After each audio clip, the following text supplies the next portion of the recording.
ঘষা লেগে শিলালিপিও ঝরে যায়। পৃথিবী চিরায়ত নিয়ম মেনে ঝরে পাতা। একদিন কালের রেখা ধরে হাঁটতে হাঁটতে নক্ষত্রদেরও মরে যেতে হয়। তবে বিদায় বলা সহজ নয়। বিদায় মানে যেমন নতুনের সূচনা, তেমন পুরনো বাঁধনটা কেটে যাওয়ার বেদনাও তো থাকে।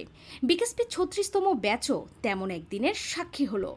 বেদনার ভার নিয়েই তাই তো সিনিয়ররা তাদের জুনিয়রদের হাতে তুলে দিয়ে গেলেন রিলে রেসের ব্যাটন। আদর আর মনের ভারে রেখে গদচিহ্ন উত্তরসূরিদের মাঝে। তৈরি হলো এক আবেগঘন মুহূর্ত। বুকের ভিতর ঢেউ ভাঙল, সম্পর্কে আনুষ্ঠানিক জ্যোতিচিহ্ন আকার হাহাকার ছড়ল আলতো ছোঁয়া হয়ে। জুনিয়ররাও আপ্লুত। তবে সবকিছুর পরও বিকেএসপির এই সম্পর্কে আসলে কোনো ছেদ চিহ্ন নেই। একবার যে বিকেএসপিতে আসে, চিরতরে এটা তার জন্য ঘর হয়ে যায়। যে কোনো ঝড় ঝাপটার সময় মেলে আশ্রয়। বিকেএসপিতে ভর্তি হয়েছিলাম 2019 সালে, সমাপ্ত হলো 2026 সালে। 8টা বছর বিকেএসপি যেভাবে আমাদের মানুষ করছে, বিকেএসপির কাছে জীবনেও এই ঋণ পরিশোধ করতে পারবো না। আসসালামু আলাইকুম, আমার নাম ফাবিয়া বুশরা। আমি বিকেএসপির একজন ক্যাডেট। আজকের দিনটা অনেক স্মরণীয় হয়ে থাকবে। 2020 সাল থেকে আজ 2026 সাল, এত দিনের ভিতরে বিকেএসপিতে আমরা বন্ধুবান্ধব মিলে অনেক মজা করেছি, একসাথে থেকেছি। মানে খুবই খারাপ লাগতেছে যে ওদের ছেড়ে চলে যেতে হবে আজকে বাসায়। আমার কষ্টটা আমি বুঝতেছি, সিনিয়ররা হয়তো যাওয়ার সময় দেখতাম যে কান্না করতো, কিন্তু ফিল করতে পারতাম না। এখন ফিল করতে পারতেছি যে প্রতিটা মুহূর্ত কীভাবে কাটতেছে। আসলে অনেক কষ্টদায়ক, কিন্তু অনেক স্মৃতি জড়িয়ে আছে বিকেএসপিতে। সত্যি বলতে আজকে খুব কষ্ট পাচ্ছে আমাদের, কারণ দীর্ঘ 8 বছরের পথ চলা ব্যাচ 36, প্রতিটি মুহূর্ত দীর্ঘ 8 বছর আমরা উপভোগ করেছি। আজকে আমাদের চলে যেতে হচ্ছে, সবাইকে চলে যেতে হবে, এটাই নিয়ম। এতদিন যারা এই ক্যাডেটদের মানুষ করেছেন পিতৃ আদরে, তারাও আজ তাই আপ্লুত। বিদায়ীদের ভাসালেন শুভকামনায়। আসসালামু আলাইকুম। আমাদের বিকেএসপির এই বছরের 2026-এর যে প্রশিক্ষণার্থীরা বিদায় নিচ্ছে, এসএসসি ব্যাচ, তাদের এই বিদায় উপলক্ষে আসলে বিদায়ের সময় একটু বেদনাদায়ক সময়। তো তারপরও প্রতিষ্ঠানের নিয়ম অনুযায়ী তাদেরকে বিদায় দিতে হয়। তো আমরা আশা করি এখানে যে ছেলে মেয়েরা আছে, আমাদের যে প্রশিক্ষণার্থীরা আছে, তারা ইনশাল্লাহ আগামীতে আরও অনেক ভালো পর্যায়ে খেলবে এবং ভালো ফলাফল অর্জন করে নিয়ে আসবে।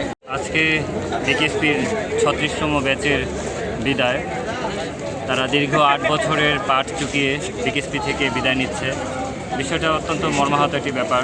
বাইরের জীবনটা ওরা এতদিন ধরে দেখেনি, সেই বাইরের কঠিন জীবনটা এখন তারা ফেস করবে, সেটা যেন সুন্দরভাবে তারা করতে পারে। আসসালামু আলাইকুম। আমাদের বিকেএসপির ধারাবাহিকতায় আজকে 36তম ব্যাচকে বিদায় দিচ্ছি। এই বিদায়ের মাধ্যমে আমার তাইকোয়ান্ডো বিভাগের 4 জন আছে। 4 জনেই মোটামুটি ইন্টারন্যাশনাল, ন্যাশনাল পর্যায়ে গোল্ড মেডেলিস্ট। তারা অবশ্যই ভালো করবে। সবকিছুর পরও বিকেএসপি মহাপরিচালক আবেগের দেয়াল ডিঙিয়ে দিলেন জীবনের বস্তুনিষ্ঠ পাঠ। বোঝালেন হারার আগে হার মেনে নেওয়া যাবে না কখনো। এদিকে না হলে ওদিক, অ্যাথলেটদের কাজই হচ্ছে নিরন্তর লড়াই চালিয়ে যাওয়া। আউটগোয়িং ব্যাচ 36 ব্যাচ এবং বাকি যারা আমাদের প্রিয় ছাত্রছাত্রীরা, ক্যাডেটরা, আসসালামু আলাইকুম।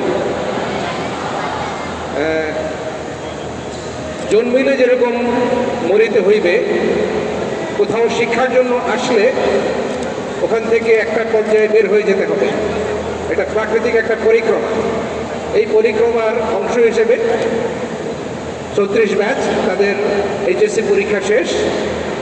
বিকেএসপির উপরে যে দায়ভার ছিল, বিকেএসপি চেষ্টা করেছে তাদেরকে তৈরি করে দিতে, যাতে করে বড় পরিসরে তারা জাতির জন্য পদক জয়ের মাধ্যমে স্পোর্টসম্যান স্পিরিট ধারণ করে সামনে এগিয়ে যেতে পারে। আমরা ওদের এই সাফল্যজনক সমাপ্তির জন্য জোরে গলাদের দিই। প্রত্যেক বছরের মতো এবারেও আমরা আমাদের বিদায়ী ব্যাচকে আমরা বিদায় জানালাম। এই হচ্ছে আনুষ্ঠানিকতা গতকাল থেকে অ্যাকচুয়ালি শুরু করেছে। গতকালকে আমরা বেলম্যান হ্যাঙ্গারে আনুষ্ঠানিকভাবে তাদেরকে বিদায় দিয়েছি, আমাদের মহাপরিচালক মহোদয় বিদায় দিয়েছেন। আর আজকে হচ্ছে র্যালির মাধ্যমে প্রত্যেক বছরই ট্রেডিশনালি আমরা বিকেএসপির যারা চলে যায় তাদেরকে র্যালির মাধ্যমে বিদায় দিয়ে থাকি। আমরা আরও একটু অনাড়ম্বরভাবে করার পরিকল্পনা এবারে ছিল, বাট আমাদের দুঃখজনকভাবে আমাদের একজন ক্যাডেটকে আমরা হারিয়েছি কিছুদিন আগে, এই জন্য আমরা ব্যান্ড অথবা এই ধরনের কোনো আয়োজন করি নাই। বাট তারপরেও ট্রেডিশনালি আমরা র্যালির মাধ্যমে জুনিয়ররা এই যারা বিদায়ী যে 36 ব্যাচ তাদেরকে ফুল সিটিয়ে তাদেরকে বিদায় জানালো।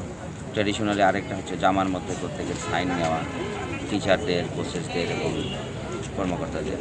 তো এরকম প্রত্যেকেই করেছে। তো আমরা বিকেএসপি ক্যাডেট তাদেরকে সবসময় আমরা স্মরণ করি এবং বিকেএসপি সবসময় তাদের জন্য খোলা এবং সকল সুযোগ সুবিধা আমরা সবসময় তাদেরকে দেওয়ার চেষ্টা করি। তো তাদেরকে আমরা অবশ্যই স্মরণ করি এবং তাদের প্রত্যেকের জন্য মঙ্গল কামনা করি, তারা যেন তাদের যার যার ক্ষেত্রে সাফল্য অর্জন করতে পারে। আলোর শিখারই হয়তো একদিন সূর্য হবে, বিশ্বমঞ্চে উজ্জ্বল করবে বাংলার মুখ। তাদের দেখে মুগ্ধ হবে দুনিয়া। বিকেএসপিও সেদিনের অপেক্ষায়। সেই সাফল্যে চিরকুট পাওয়াটাই তো আসল সুখ। BKSP news.